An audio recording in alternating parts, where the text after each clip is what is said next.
Scopers,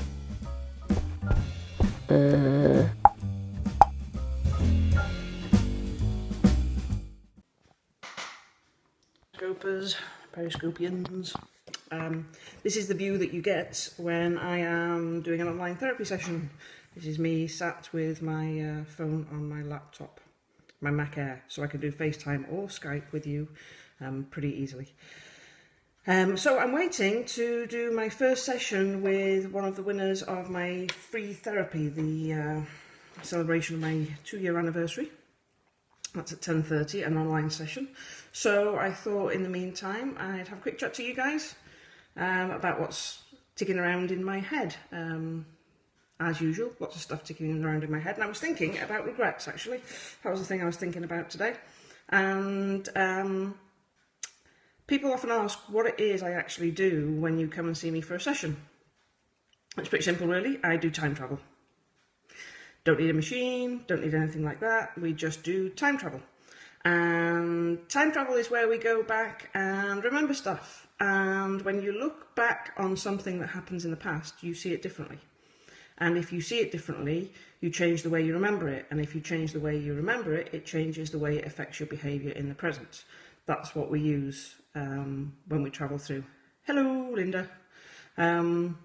So we do time travel. And the interesting thing about time travel is you can't change the past, but you can change your perceptions of the past. So have you ever talked to friends and family about stuff that happened in your childhood, just to find that they either didn't remember something that you remember really clearly, or that they saw it totally differently to you? If you have siblings, you might have found that you felt you were badly done to on something and they thought it was great, or vice versa. Because we all remember things in our own unique way. And if you look back on something with the benefit of hindsight, which is what we do in my therapy room, you see things differently. And because of the way the brain stores things, it stores things based on significance and meanings and connections in a kind of server hub kind of setup, if you want to think of it that way, if you're computery. And if you change the programming in the server, all the hubs update as well. So what we do is we go back and use the benefit of hindsight, and also use the benefit of me as a guide to let you see things differently. Because the thing is, if you travel back to a particular moment in time, let's say you were 3 years old, you kind of become a bit like a 3-year-old. You really can't see things any differently. And so you need somebody on the outside who can point out that things may not have looked the way you saw them at the time. And that's the way the brain works. If you change the way you saw something, you know when somebody posts something on Facebook, and you go, oh my God, I'll never unsee that. It's kind of the same thing. Once you've seen something differently, you can't see it the other way again. And that changes it. And if you change stuff in the past, we all know with time travel, if you change stuff in the past, it does affect the present. So if we go back and use the benefit of hindsight to look at something differently, it will affect the present. Now, one of the interesting things that happens when I do this on quite a number of occasions is some clients get really upset. Because what they do is they start to regret the lost moments, the things that, because they saw things differently, they regret them. I've had people who saw something, in their relationship with their mother based on a small misconstrued moment, which is what happens with the subconscious because it's too stupid to see things properly. And their mother's now dead, and they look back and they go, I wish I'd done it differently. And that's the point at which I say, look, you can't change time. We can change our perceptions of what happened, but we can't change what happened. And by changing your perceptions of what happened, it allows you to look back and see what was good about what happened. And sometimes that's really tricky.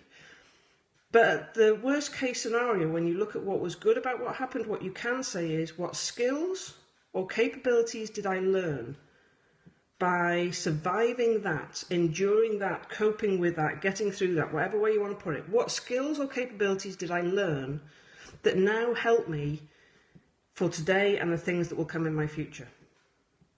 So whenever you come across something that's really, really tough, if you look at it as, okay, what skills or capabilities do I already have that will help me do this?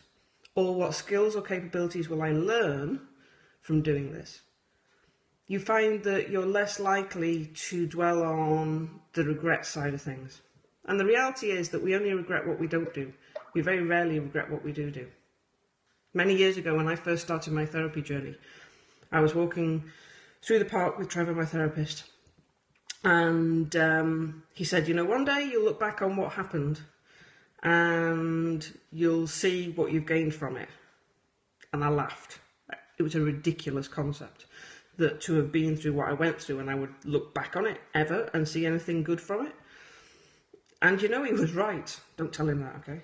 But he was right, because now, knowing that it's possible to be happy no matter what is actually what helps me help you. Knowing that I can get any of you to a good place. I know that categorically, because I've experienced it myself. So regrets are one of those things when you find yourself wishing you'd done things differently. Instead of wishing you'd done it differently, try looking on it differently, because that's even more powerful. And see what you can learn and what you gained. It's that one door closes, another one opens thing. You'll find it interesting if you really look back and see that those things that felt like the worst thing ever actually led to something better. So that's my thought of the day. It's now 10:15, so I shall get myself ready to talk to my client. And I hope you all have a really good day.